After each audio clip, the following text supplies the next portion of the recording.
Hello, welcome to another edition of Buzzword BBQ, the series where we track the buzzword of the day at South by Southwest, sear it onto a piece of meat at our Texas barbecue here at Stubbs in downtown Austin, and eat it down with the cream of the crop with the festival's marketeers.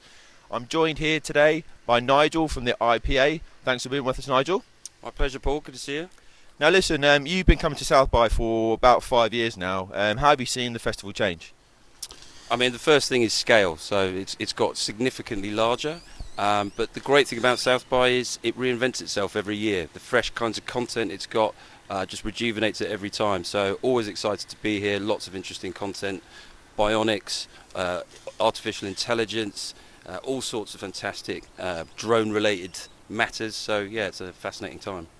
Okay, well look, let's talk about your buzzword of the day because it's a really interesting one. Do you want to reveal what it is, the big grand reveal? My buzzword is blending, Paul. Blending, right. Well, true to the sentiment of this content series, we've taken that blending and we blended it onto a piece of the finest beef brisket here at Stubbs Barbecue. So Nigel and I are going to eat this shortly, but do you want to talk about why you've chosen blending? Yeah, and I think, it's partly by the inspiration of the meat, because, in kind of the internet world, the cyberpunk world, the world that we live in, this part of it used to historically be known as meat space, right? So the physical flesh is meat space versus cyberspace.